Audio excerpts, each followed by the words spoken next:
Listen, since we're talking about North Carolina, let's talk about Tom Tillis, who is in trouble as it is in his Senate race in North Carolina. And this is going to be relevant because in 2018, the data suggests that to the extent that there were voters who were coming out who weren't just simply voting against Donald Trump, the data suggests that they were coming out because Democrats were talking so much about healthcare. They weren't necessarily always saying the things that I want them to say. Many of them were. But the bottom line is they were paying attention to healthcare. You've got two major issues in this country right now. One is economic fears that are shared mainly at this point, anyways, by people in the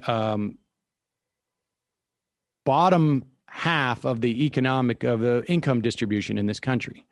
Maybe a little bit higher, but I mean, to a large extent, wealthy people, stock market, people who can work from home, they're doing fine. The other major issue, more or less fine, relatively speaking. The other major issue is healthcare. And this is going to hurt Tom Tillis, who is already in trouble. This is a clip from the local, I guess, was it Durham? WRAL.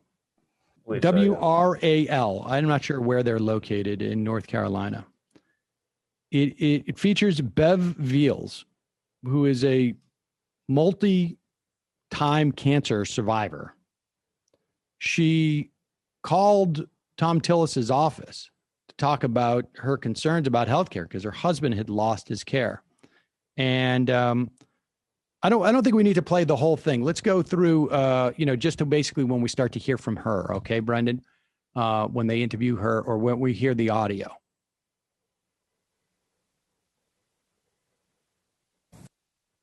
Because I've seen just about everything healthcare has to throw at a person. Over the past 20 years, Bev Veals beat cancer 3 times, a journey that included struggles to get care and medical bankruptcy. So when her husband was furloughed in March due to COVID, Veals worried about losing her health insurance. I wanted answers because the thought of having no health care right now and possibly getting sick with COVID is extremely frightening.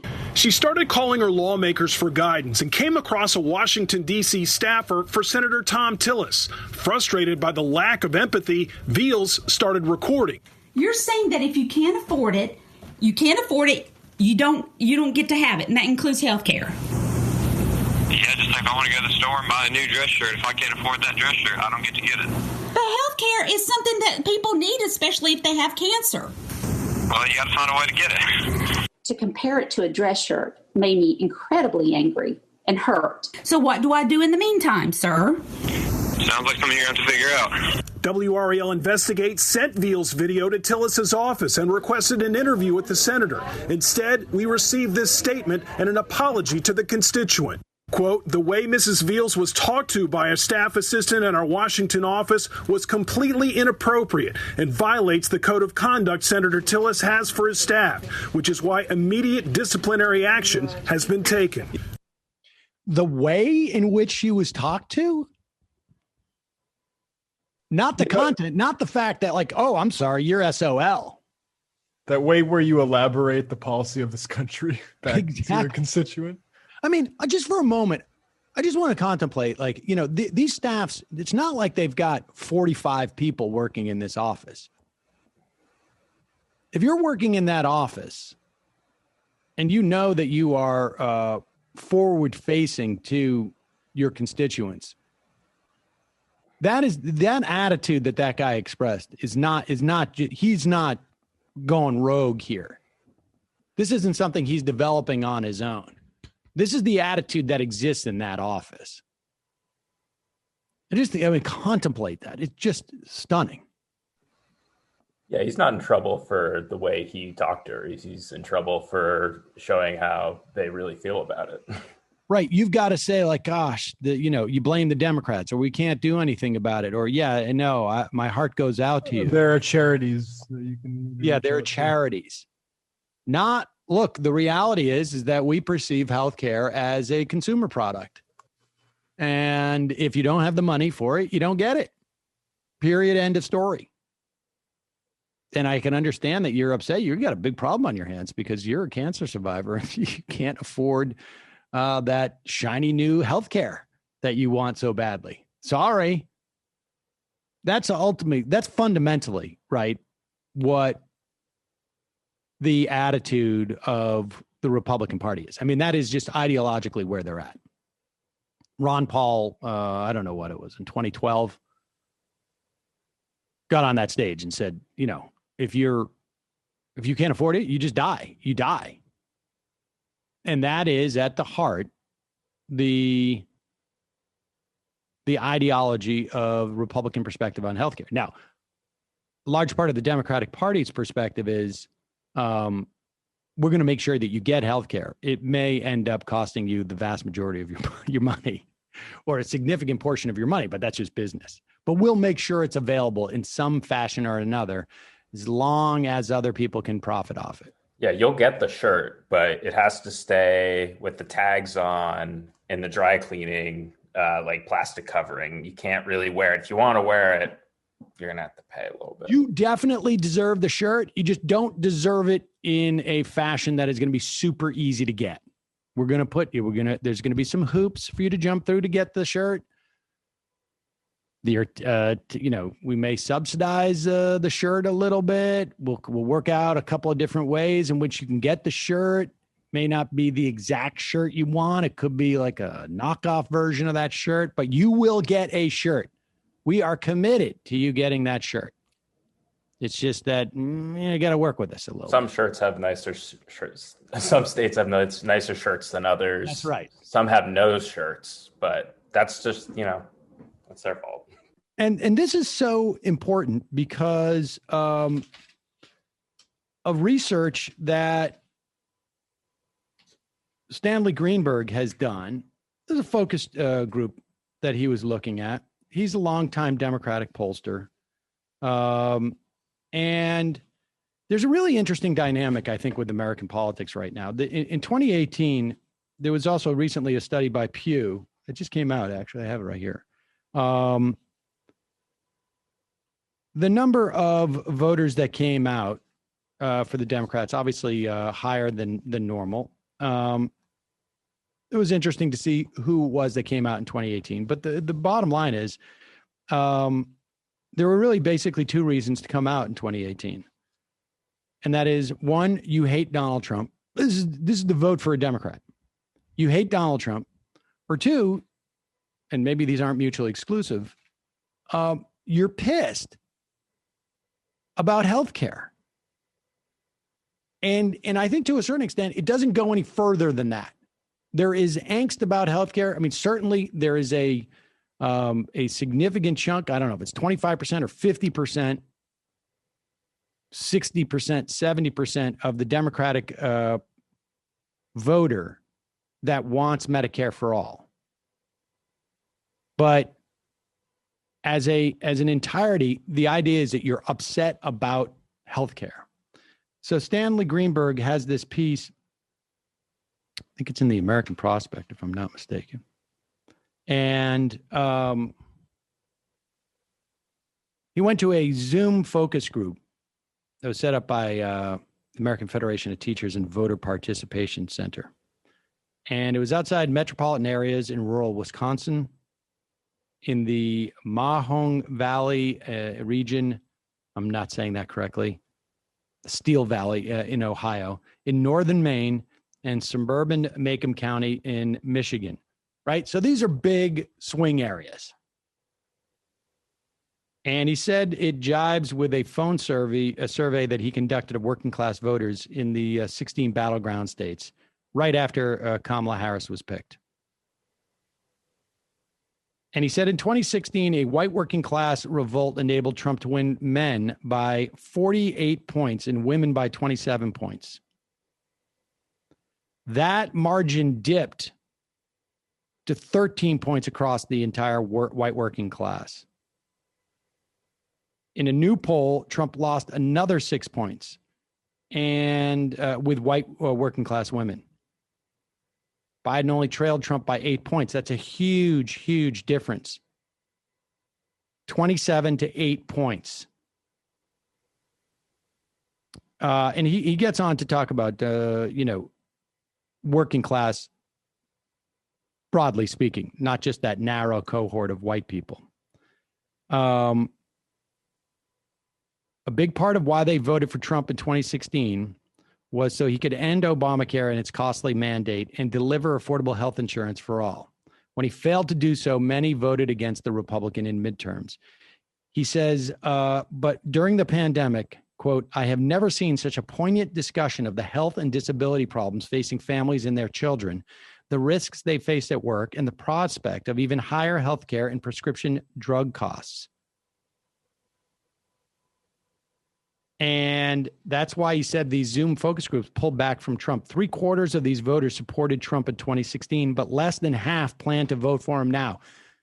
If that number holds up in these swing states, Donald Trump is in big trouble. And he said even those who supported him did not push back when the other participants expressed anger with his doing nothing about health care, fostering hatred and racism, dividing the country, and siding with the upper class. Now, again, this is a focus group. It tracks some polling that Greenberg has done. But again, this is just focus group. But they use these focus groups because they tend to give you a sense of what's going on. However, these same voters were still very cautious about Joe Biden, who seemed old and not very strong, but most importantly offered the prospect of only minor changes to the healthcare system and seemed unlikely to challenge the power of the top 1%. He writes, working class anger with the establishment after the financial crisis of 2008 ran deep into the Democratic base of blacks, Hispanics, unmarried women, and millennials, too. Many were not initially enthusiastic about the Affordable Care Act. In an election after election, failed to rally fully for Democratic candidates until the 2018 midterms, when Democrats ran on healthcare, healthcare, healthcare. And so his point is this pandemic may allow progressives to battle for working people, regardless of color, by talking about healthcare. Now, there's a little bit of cynicism here, right? Because the bottom line is you have the Democratic Party certainly helped, but it was still insufficient in terms of what they did for healthcare. And Trump could step into that void and lie as to his intentions and say, we're going to give you something better. And now you have a situation where Trump is being judged based upon his healthcare achievements, which are zero, maybe worse. And Biden is going to get the benefit of that, despite the fact that he's not offering anything. But you see, the problem here is because the not offering thing may help him get elected in November. But the problem is going to be in 2022.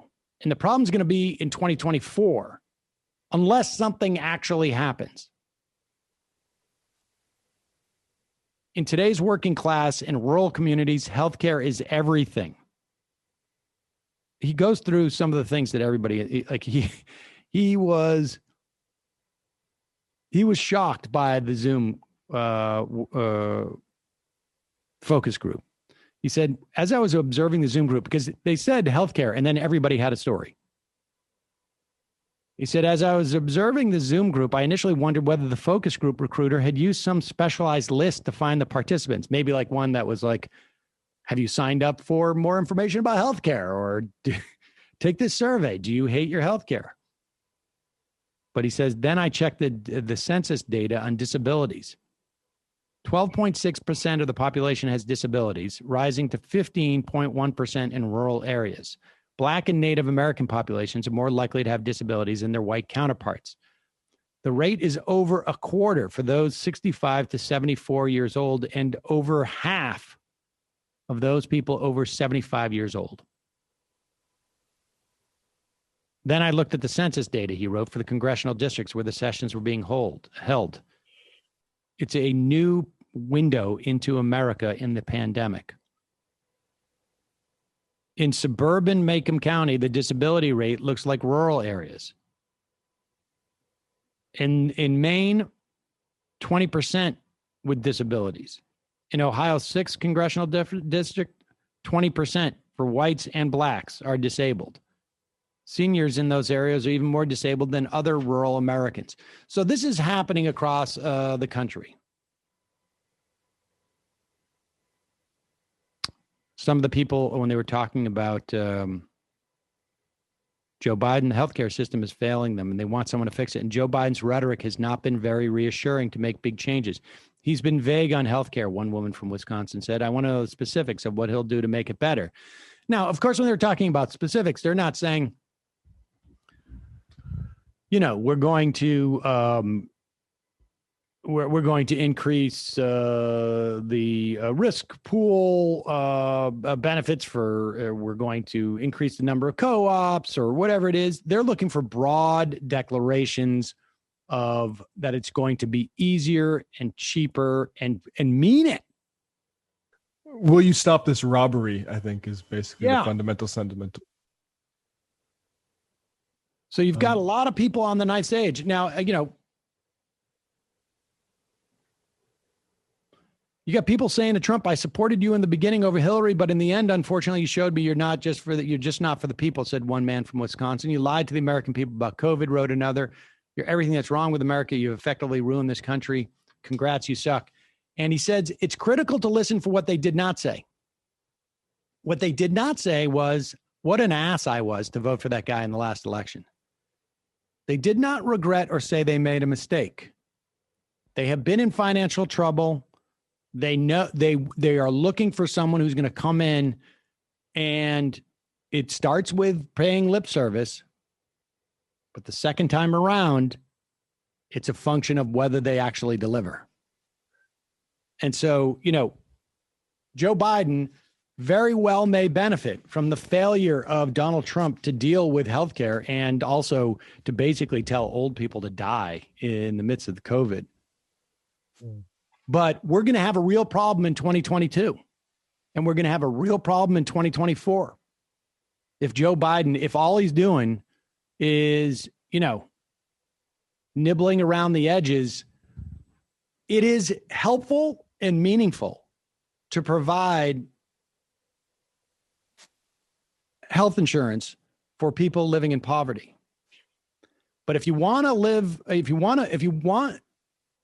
win elections and I'm taking the most cynical approach on this. I mean, I would hope that these politicians also want to decrease the amount of misery that people live in and suffering and stress, et cetera, et cetera. But let's just stick with elections. If you want to win elections, you're going to have to offer everybody, or at least, the 99%, you're going to have to offer them better options for healthcare, period, end of story. And that may mean in some instances that unions are pissed up front because increasingly insurance, an offering of insurance is one of the few things that they can provide. You're obviously going to piss off the insurance industry because you're going to basically destroy it. It's a failed business model as it is. But this is what needs to happen if the Democrats are going to win and hold power for an extended period of time. And again, that's the most cynical pitch that I have. Yeah. There's two things I want to share. The first is Obama's county by county 2008 results, where he just cleaned up basically all of Wisconsin in a way that obviously Hillary didn't. And then the second is a blog post by Marcy Wheeler. And, everyone talks about the Comey letter having this big effect on Clinton and Trump, but actually the announced Obamacare premium spikes, she argues, probably had at least as big of effect, if not a greater effect. And I mean, I just think it's depressing how we've occasionally strayed away from how simple this is. I think for the benefit of the party, I think some of the party leaders, they don't want to talk about how simple. Wisconsin would have been won if it was healthcare in 2016. If those people weren't still worried about their premiums, whether it's like the depressed Black vote in Milwaukee or the rural vote in the rest of Wisconsin, they would have been happy with the Democrats, and they weren't. And it wasn't because they all of a sudden became, fascists. And I want to make it clear, again, Trump won with less votes than Mitt Romney lost. And we're going to go into this hard on Friday. Shahid Buttar is going to join us again. He is running against Nancy Pelosi. It's going to be this Friday, right, Brendan? Did we lose Brendan? I'm sorry. What's that? Shahid Buttar is going to be here on Friday? That's correct. Okay. And we're going to go in on this in terms of Nancy Pelosi. Because when it came time to pass a message bill that is just sitting in the House and doing nothing, and it will be completely forgotten. Or maybe it'll be picked up after Joe Biden is president, maybe sometime in February, the HEROES Act. What did they put in there in terms of health care? They said, we're going to subsidize with our tax dollars the single most expensive health care that exists in this country. Dollar for dollar in terms of the care it offers. COBRA is the most expensive health care product existing in terms of health insurance. That's what we're going to do. We're going to finance that. Instead of expanding Medicaid, instead of expanding Medicare, instead of allowing a Medicare buy-in. I mean, there's a myriad of different things that they could do, but they are so adamant in not giving an inch because they're afraid that there is a moment, there is a critical mass that could be reached where all of a sudden the floodgates open. And these insurance industries, they are lobbying desperately, even if they know the writing's on the wall. Look, we see this dynamic. I see this dynamic in the context of tort cases. If they're making hundreds of millions or billions of dollars in profits, they're going to stretch it out for as long as they can. If that means 6 months, that means a year, it means 2 years, it means 3 years, it doesn't matter. Whatever it is. That's what they're going to do. And Nancy Pelosi, it's a message bill. The idea that you're going to push COBRA. It's even worse if they actually do something with that bill now. And I would also add that we're looking at no COVID relief for states and cities. It's going to be a disaster. By January, it's going to be a disaster. And she had promised, she poo-pooed everybody who said, well, we'll get it. We'll get it. Just, I don't know what else to say. Poor strategy, poor tactics, and the substance is not very good either. Substance may be worse. Just got an IM from somebody. Milton Apathy. I don't know if I agree completely with Marcy Wheeler on Wisconsin. The targeted ads on social media worked. In 2016, you could literally feel the Facebook ads killing Black enthusiasm. I know that may be anecdotal, but I saw it in my circle. But the point is that you have the opportunity to kill Black enthusiasm because there's nothing on the other side. Yeah, right? There's pre-propaganda, basically, right? Like that makes the ground fertile for that. Right. Nothing exists in a vacuum. None of these things are you can pull out. It's just that there's an opening that's created. And those Facebook ads could run through that opening that was created. And that's, that is the danger even with this election. If we were not in the middle of a pandemic, I would be very, very concerned about this race. I'm obviously concerned anyways and stressing, but I'd be really, really worried because it's one thing to basically hide out and offer nothing when you've got a guy who's literally out there running on a policy of the old people can die at COVID and everybody else is going to be fine.